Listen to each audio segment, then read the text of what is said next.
여러분 안녕하세요. 한국해양대학교 정영석입니다. 지금부터 해상법 제1-3강을 시작하도록 하겠습니다. 제1-3강은 해상법 강의 제1장 총론 중에서 제5절 해상법과 국제기구 또 제6절 조약의 국내 수용과 적용 순위에 대해서 알아보는 시간입니다.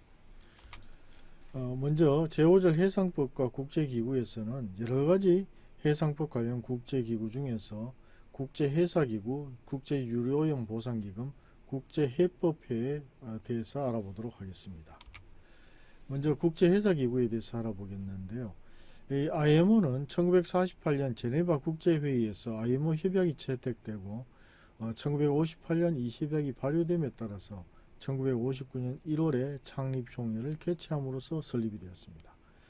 유엔 산하 12번째 전문기구로 탄생하게 된 IMO는 해운의 기술적인 문제만 다루기로 하고 유엔의 산하기구 중 웅크타드는 1965년 해운위원회를 설치하여 해운의 상업적 문제, 즉 보험 개방, 선박 등록 운임률, 운임 동맹 등의 관행 등에 관한 문제를 다루기로 함으로써 이 기구 간의 역할을 달리하고 있습니다.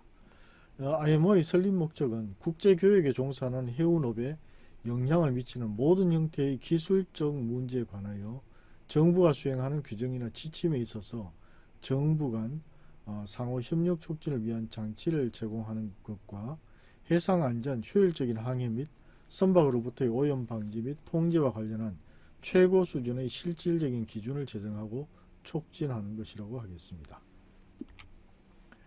IMO의 조직 및 기구에 대해서 알아보겠습니다. IMO 협약의 발효 요건인 21개국을 회원국으로 해서 1959년에 설립이 되었는데요. 2022년 9월 현재 175개 회원국과 3개국의 준회원으로 회원국이 구성이 되어 있습니다. 기구로는 총회, 이사회, 5개의 위원회로 구성이 되어 있습니다.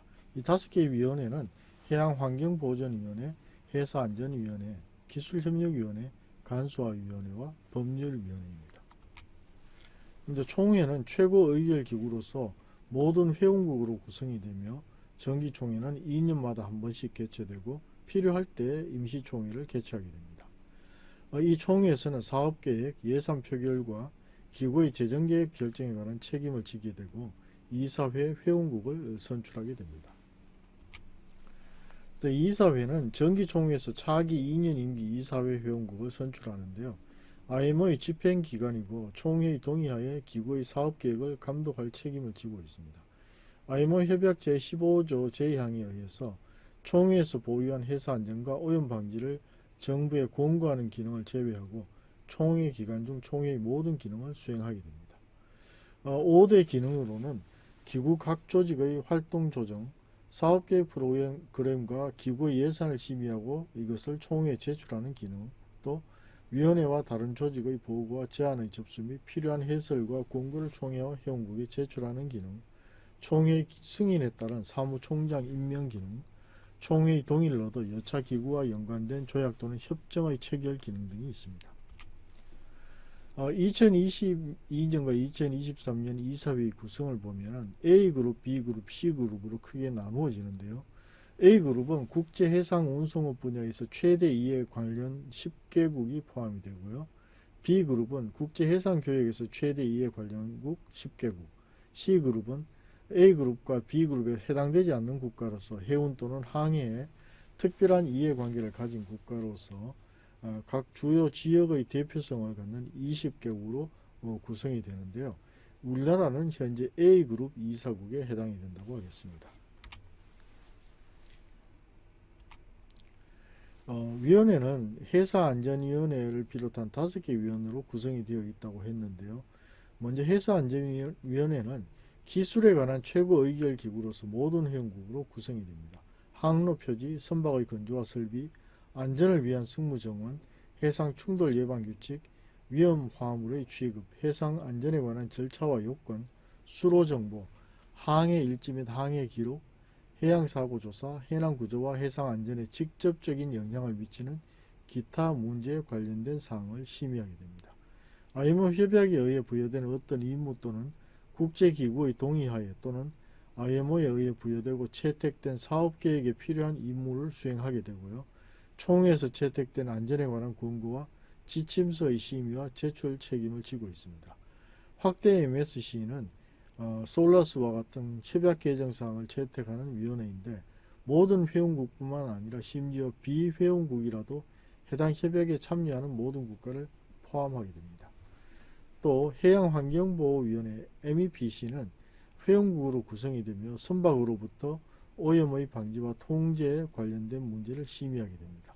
협약의 이행과 관련하여 협약 규칙 및 기준의 채택과 개정에 관여하게 되고 총회의 부속기관으로 설립되었다가 1985년에 합법적 지위로 성장하게 되었습니다. 다음 법률위원회는 법률에 관계된 문제를 다루는 권한을 가지고 있고요. 토리 캐니언호 사고의 결과로 야기된 법률 문제를 다루기 위한 부속기관으로 1967년에 설립이 되었습니다. 다른 국제기구의 동의하에 또는 국제기구에 의해 부여되고 국제기구에서 수락된 업무 범위 내에서 임무를 이행하기 위한 권한을 가지게 됩니다. 기술협력위원회는 기술적 협력 분야에서 기술적 협력 계획의 수행과 관계된 문제를 심의하게 되는데요.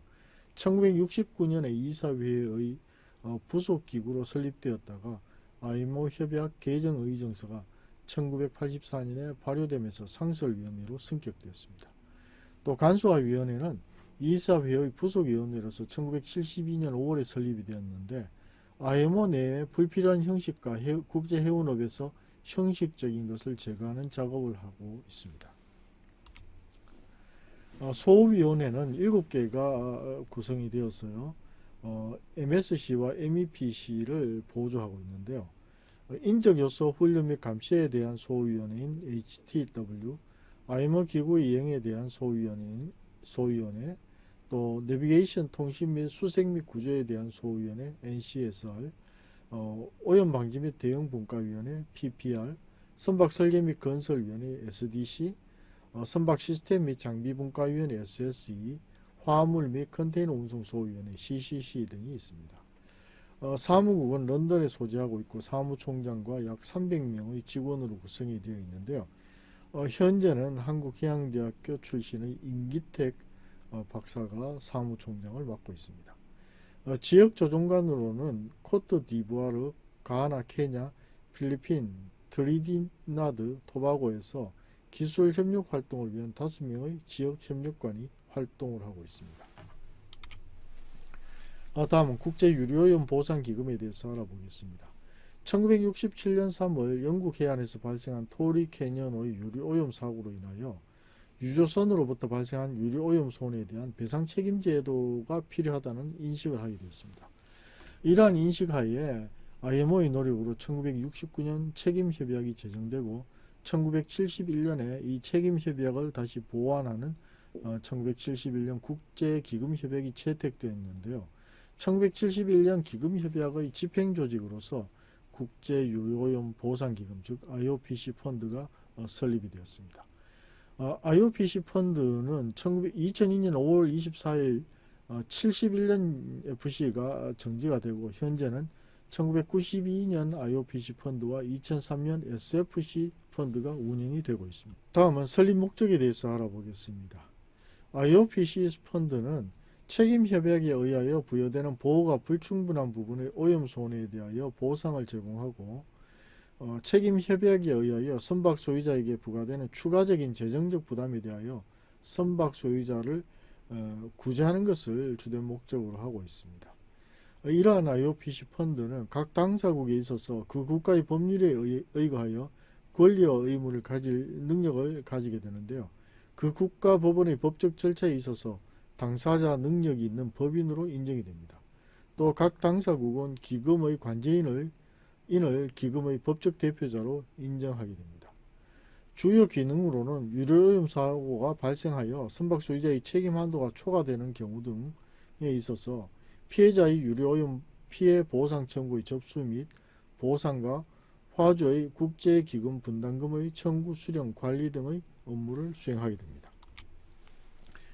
1978년 10월에 1971년 FC가 발효될 당시의 회원국은 14개국이었는데요. 2022년 3월 현재 1992년 IOPC 펀드의 회원국은 120국이고 2003년 서플먼터리 펀드의 회원국은 32국에 2개국에 달하게 됩니다.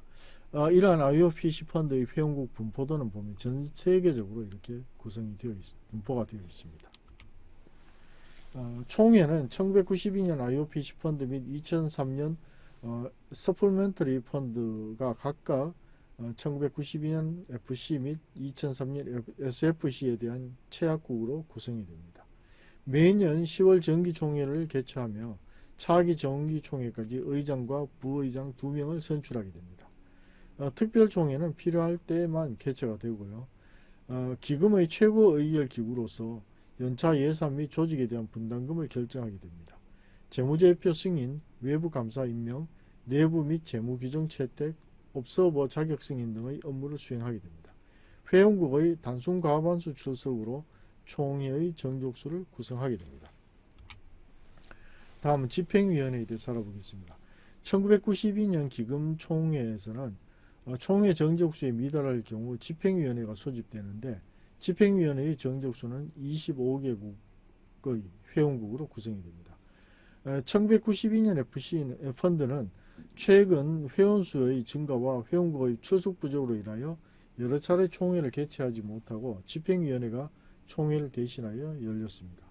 또 2003년 추가기금에서는 아직 총회 정족수 문제가 발생하지는 않았지만 2018년 10월에 향후 더 많은 국가가 추가기금 의정서에 가입하게 되면 필요한 정족수가 증가할 것으로 예상이 되고 이에 따라서 회원국의 3분의 1의 정족수 요건을 갖춘 추가기금 집행위원회를 설립하는 결의안을 채택하게 되었습니다. 사무국은 1992년 기금과 2003년 추가기금이 런던에 본부를 둔 공동사무국을 공유하고 있습니다.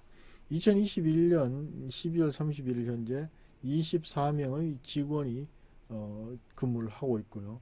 이사가 최고 행정 책임자로서 업무를 담당하고 있습니다. 사무국은 클레임부, 재정 및 행정부, 대외관계 및 회의부, 정보기술부의 4개 부서로 구성이 되어 있습니다. 다음은 국제해법회에 대해서 알아보겠습니다. 해상법, 회사관행과 관습 및 회사 실무의 통일에 기여할 목적으로 1897년 벨기에의 엔트워프에서 창립된 후에 해운 법질서 정착에 크게 기여하고 있습니다. 국제해법회는 각국 해법회로 구성된 국제민간기구로서 해상법 분야 전문가가 동기구의 활동에 적극 참여하고 있습니다. 우리나라는 1981년 5월 29일에 한국해법회가 가입을 했습니다. 이 설립 목적은 국제민간기구로서 그 목적을 모든 적절한 수단과 행동 등을 통하여 해상법, 회사 관습, 관행 및 회사 실무의 통일화에 기여하는 것입니다. 목적 달성을 위하여 국가별 해법회 설립을 촉진하고 또한 동일 목적을 갖고 활동하는 다른 국제협회 또는 국제기구와 상호 협력을 하는 것입니다. 조직 및 기구에 대해서 알아보겠습니다. 총회는 전체 회원으로 구성이 되는데요. 각국 해법회와 국제기구가 총회 1인의 정대표를 파견하고 2인의 부대표가 이를 수행하게 되어 있습니다. 매년 3월 중 1회씩 개최되지만 집행위원회의 결정, 회장, 6개 회원 해법회 또는 사무국장의 요구가 있을 때는 임시총회를 개최할 수가 있습니다. 의사결정 방식으로는 출석투표 회원의 단순 다수 방식을 채택하고 있고 정관을 개정하는 경우에는 전체 회원 과반수의 찬성을 필요로 하고 있습니다. 다음 회장은 총회 집행위원회 및 국제회의의 의장이 되며 집행위원회에 의해서 지명된 국제소위원회 및 작업단의 당연직 위원이 됩니다. 사무국장의 보조를 받아 총회 결의를 이행하며 집행위원회의 보좌를 받아 국제소위원회 및 작업단 회의의 작업감독을 하게 됩니다. 대외적으로 CMI를 대표하고 국제기구와의 유대관계를 유지하게 됩니다. 집행위원회는 회장, 집행사무국장, 행정사무국 및 총회에서 임명된 6명이 3년 임기의 위원으로 구성이 되어 있습니다. 의결 정족수는 5인이며 모든 결의는 다수결입니다. 사무국, 각국 해법회와 유관국제기구, 국제민간기구와의 연락관계 유지, 회원에게 해상법과 회사 관행 통일 분야의 진전 상황 통보, 정부기관 및 국제기구에 대한 의견 개진, CMI 목적사항에 관한 새로운 사업의 개시 및 동사업을 위한 소업위원회나 작업단 회의의 설치, 감독, 간행물의 편집과 총회 의결사항의 시행 등 다양한 임무를 띠고 있습니다. 작업단 회의의 대표를 파견할 수 있으며 작업단 회의는 집행위원회에만 작업 결과 보고서를 제출할 의무를 지게 됩니다. 다음은 국제회의가 총회 주도하에 총회가 정한 의제를 논의하기 위해서 적어도 4년에 한 번씩 개최가 됩니다. 모든 회원과 집행위원회가 초청한 업조보로 구성이 되는데요. 투표권을 보유한 각국 해법회는 총회 회원과 임원회원을 제외한 7인의 대표를 파견할 수 있고 국제기구 회원은 2인의 대표를 파견할 수 있습니다. 다음은 주요 활동에 대해서 알아보겠습니다. 국제해법회는 국제민간기구이기는 하지만 각국 해법회를 주축으로 조직된 세계적 기구로서 설립 이후 많은 회원국의 다양한 견해를 통일화하는 데 크게 기여해 왔습니다. 해상법의 주요 내용을 다듬고 정리하여 만든 몇 개의 조약 초안을 벨기에 정부가 소집한 외교관 회의를 통해서 브뤼셀 국제해사법 협약으로 알려진 20개의 해사관계 조약으로 성안을 시켰습니다. 이들 조약은 해상법의 세계적 질서의 축으로 기능해왔으며 아울러 세계 해운 질서 확대 및 발전에 크게 기여해왔습니다. 또 IMO에서 채택되는 각종 조약 가운데 해상 운송과 선박 소유자의 책임관계, 선박 소유권의 이전, 선박 채권 등과 관련된 조약 등은 대부분 CMI가 마련한 초안을 바탕으로 제정해왔습니다. 다음은 조약의 국내 수용과 적용 순위에 대해서 알아보겠는데요. 조약의 비준 및 국내 수용 필요성, 조약의 적용 순위, 조약의 비준 및 입법 방식의 순으로 알아보도록 하겠습니다. 먼저 조약의 비준 및 국내 수용 필요성에 대해서 알아보겠습니다. 해상법의 각종 규정의 제정 및 개정은 조약의 내용을 수용하고 조약의 재개정을 반영하는 것으로 제정이 되고 있습니다. 해상법은 국제적 통일을 최상의 목표로 하고 있으나 국내 법률 체계 및 산업 현실을 무시할 수 없다는 점에서 조약의 입법 및 국내 수용에 실제로는 상당한 어려움이 따르게 됩니다. 조약과 국내법의 효력의 문제로 인하여 우리나라는 조약의 비준에 그동안 소극적인 자세를 취하면서 그 내용을 국내법에 실질적으로만 반영하는 방식을 취해오고 있습니다.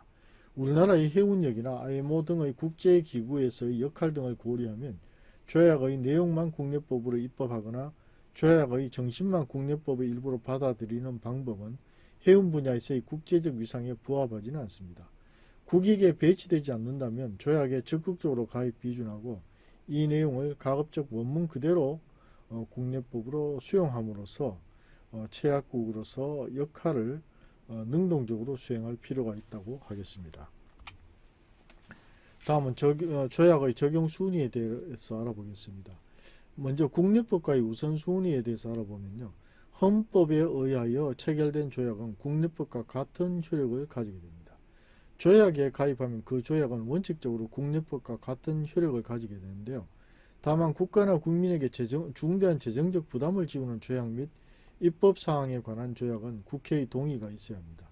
조약과 법률이 상이한 경우 특별법이 우선하고 대등한 순위의 법률일 경우에는 신법 우선의 원칙에 의하여 효력의 우선순위가 정해집니다.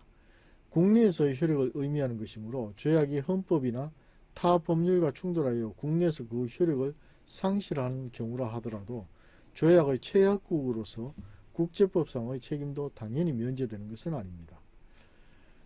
여기서 입법사항이라는 것은 국민의 권리 및 의무에 관한 사항이라고 볼 수 있는데요. 조약은 대부분 국민의 권리와 의무에 관한 조약에 해당되며 국회의 동의가 필요합니다.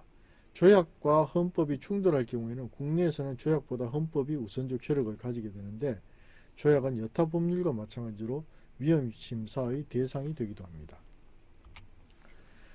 다음은 조약의 개표에 따른 문제에 대해서 알아보겠습니다. 많은 조약이 수시로 그 내용이 변경되지만 이들 조약의 개표를 즉시 전 세계의 모든 국가가 비준하거나 국내법으로 입법 조치하기는 매우 어렵다고 하겠습니다. 최근에는 IMO 등 국제기구가 제정한 조약 자체에 규정된 간이 개정 절차로 인하여 빈번히 조약의 내용이 변경되고 있는데요. 조약의 효력에 대한 헌법 규정과의 충돌이 우려되는 부분도 있다고 보겠습니다. 다음은 조약의 비준 및 입법 방식에 대해서 알아보겠습니다. 먼저 조약의 수용 절차에 대해서 알아보겠는데요. 조약이 국내법과 같은 효력을 가지기 위해서는 일정한 절차에 따라 국내법으로 수용이 되어야 합니다. 수용 방법으로는 조약에 먼저 가입하고 추후 그 내용을 국내 법령으로 수용하는 방법과 국내 법령으로 조약의 내용을 수용하고 추후 조약을 비준하는 방법이 있습니다. 회사 관련 조약의 수용에 있어서는 조약에 먼저 가입할 경우에는 국내법과의 상충 문제가 발생할 우려가 있어 보통 국내법 정비를 먼저 하고 나중에 조약에 가입하는 선수용 후 가입의 방식을 주로 취하고 있는데요. 이론상으로는 신법 우선의 원칙으로 인해서 헌법상 비준한 조약과 이를 먼저 수용한 국내법과의 효력상의 충돌 문제가 발생할 소지가 있습니다. 조약에 먼저 가입 비준하고 추후 관련 국내 법령을 제정 또는 개정하는 것이 올바른 방법이라고 하겠습니다. 조약의 국내 수용 절차는 대부분 국민의 권리 의무와 밀접한 관련이 있으므로 비준을 위해서는 국회의 심의를 받아야 합니다. 조약의 국내 수용 절차는 법률의 입법 절차와 거의 같다고 보겠는데요. 그림에서 보시는 바와 같이 조약문의 번역문 준비, 조약문 및 번역문을 준비하고 관계부처 협의, 법제처 심사, 차관회의, 국무회의, 대통령 결재, 국회 이송, 상임위 심사, 법사위 심사, 본회의 의결, 정부 이송, 국무회의, 대통령 결재, 비준서 기탁, 행정안전부 관보게재, 공포의 절차로 진행이 됩니다. 다음은 조약의 비준 및 입법 방식에 대해서 알아보겠습니다. 먼저 국내법과 조약이 별도로 존재하는 입법 방식이 있는데요. 조약을 비준하여 그 자체로서 국내법과 같은 효력을 가지되 같은 내용을 다루는 국내법이 별도로 존재하는 방식입니다. 중국 해상법은 조약이 적용되는 범위 내에서 국내법이 적용되지 아니하고 조약이 우선하여 적용된다는 규정을 두어 비준한 조약을 우선 적용하는 방식을 취하고 있습니다. 프랑스 상법의 경우 국내법을 개정하는 경우에도 신법 우선의 원칙의 적용을 배제하기 위하여 조약의 우선적 효력을 인정하는 명문 규정을 두고 있습니다. 다음은 특별법에서 조약을 인용하는 입법 방식에 대해서 알아보겠습니다. 조약을 비준하여 국내법과 같은 효력은 발생하나 동시에 국내법을 제정하여 조약의 적용 범위 및 해석에 관한 일반적인 내용에 대하여만 본문의 규정을 두고 조약의 원문을 그대로 번역하여 이를 부칙이나 시행령 등으로 인용하는 방식입니다. 영국의 1971년 해상물건운송법이 이러한 방식을 취하고 있는데요. 조약을 직접 혹은 번역하여 편입하거나 인용하기 때문에 조약의 내용과 국내법 간에 모순이 생길 여지가 거의 없습니다. 조약은 대부분 일정한 법체계가 존재하는 것을 전제로 발효되기 때문에 그 해석이 국가마다 다를 수 있다는 점이 문제인데요. 국내법에 가능한 한 조약의 정신을 반영하여 해석 적용해야 한다는 명시적 규정을 두고 있습니다.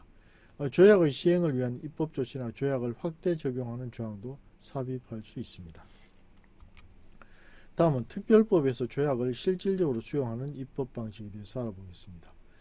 조약 비준 후 조약을 국내법 체계에 따라 실질적 내용을 재정리한 다음 특별법으로 제정하는 방식입니다. 일본의 국제해상물품운송법, 선박 소유자 등의 책임 제한에 관한 법률, 또 우리나라의 해사안전법 중 해상충돌 예방 규칙 협약을 수용한 부분 등이 이러한 방식에 해당이 됩니다. 국내법 체계에 따라 입법되어 있으므로 해석과 적용이 용이합니다. 입법 작업이 대단히 어렵고 만약 조약과 그 내용이 다를 경우 조약과 국내법 간에 모순이 생길 수도 있습니다. 국내법의 제정이 조약의 비준 후에 있게 되므로 신법 우선 원칙에 의해 국내법이 우선적 효력을 가지므로 만약 국내법 제정 시 조약의 내용을 변경하였을 경우에는 조약상 채약국의 의무를 불이행하게 될 수도 있습니다. 조약과 국내법이 모순될 경우에는 국내법에 조약의 우선적 효력을 명문화하는 경우도 있습니다. 다음은 조약 비준 후 일반법에서 조약의 실질적 내용을 수용하는 입법 방식에 대해서 알아보겠습니다. 조약을 비준한 후 그 내용을 모두 재정리하여 일반법으로 수용하는 방식입니다. 영국의 상선법에서 선주 책임 제한 규정을 이러한 방식으로 볼 수 있는데요. 조약상 상당한 분량을 모두 수용하여 한정된 기본법에 포함시킨다는 것이 입법 기술상 매우 어렵다고 하겠습니다.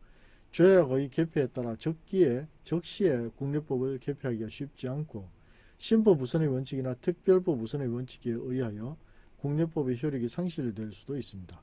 조약을 관장하는 정부 조직과 해당 법률을 관장하는 정부기관이 상의할 경우에는 조약의 개폐 시 즉시 국내 입법에 반영하기 어렵다는 점에서 우리 상법 제5편도 이러한 경우에 해당이 될 수 있다고 보겠습니다.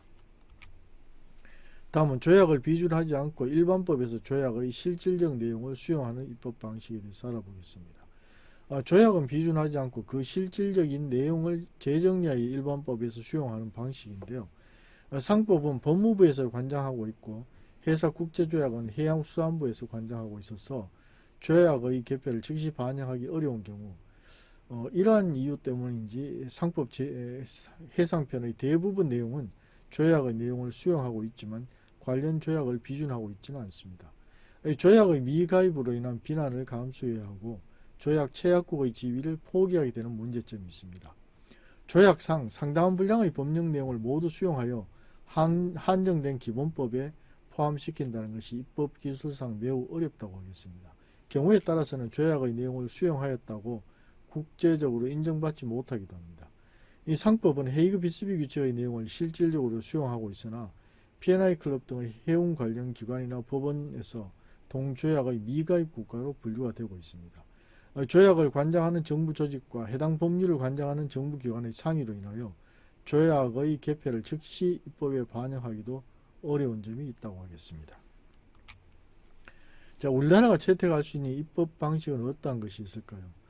현재는 조약을 비준하지 않고 일반법에서 조약의 실질적 내용을 수용하는 방식으로 1976년 회사채권 책임제한 협약을 상법에 반영하고 있습니다. 또 조약 비준 후 특별법에서 조약의 내용을 수용하거나 인용하는 방식으로는 1992년 책임협약이나 1992년 국제기금협약, 2003년 추가기금협약을 유료오염 손해배상보장법에서 수용한 경우나 솔라스를 선박안전법에서 수용한 경우 해상충돌예방규칙협약을 해사안전법에서 수용한 경우를 들 수 있겠습니다. 또 조약을 비준하지 않고 특별법에서 조약의 내용만을 수용한 방식으로는 마포를 해양환경관리법에서 수용한 것을 들 수가 있겠습니다. 대부분의 조약은 비준하지도 않고 국내법으로 수용하고 있지도 않습니다. 자, 여기서 채택 가능한 입법 방식으로는 조약 비준 후 특별법을 제정하고 위임입법을 활용하는 방식입니다. 이 선박직원법, 해사안전법 등이 조약 비준 후 특별법으로 해당 조약을 수용하면서 별도의 시행규칙으로 조약을 받아들이는 방식을 취하고 있습니다. 이 대부분 국제적 통일법 체계를 목표로 한 기술적 사항으로서 미가입 또는 실질적 미수용 시 항만국 통제검사 또는 제품 생산 및 판매, 선박 운항 등의 지장을 초래하고 조약의 개폐에 신속히 대응할 필요가 있는 해사행정법규가 이에 해당이 됩니다. 이때 시행령, 시행규칙 등을 이용한 위임입법을 널리 활용하여 조약의 개폐에 신속한 대처가 가능합니다. 이러한 입법 방식을 취할 경우에는 특별법 제정으로 조약과 법령 관장 부처는 물론이고 법령 집행조직이 일원화되어서 업무 효율성이 높아질 수가 있습니다. 다음은 조약 비준 후 특별법을 제정하고 부칙을 이용하여 조약을 편입하는 방식인데요. 국제적 통일법을 필요로 하고 법정지 선택 및 중고법 선택에 대한 논란을 제거할 수 있는 효과가 있습니다. 적용 범위 및 해석 원칙 등 기본적인 사항만 본문에 규정하고 부칙으로 조약의 원문 번역을 직접 인용하는 방식입니다. 또 조약 비준 후 일반법에 수용하는 방식이 있는데요. 연안운송과 국제운송의 구분 없이 일반적으로 적용되는 해상법 관련 조직으로 조약으로서 1976년 해사채권 책임제한 협약, 1996년 해사채권 책임제한 협약 의정서 등의 이러한 입법 방식을 적용하고 있습니다. 이상으로 제1-3강 강의를 모두 마치도록 하겠습니다.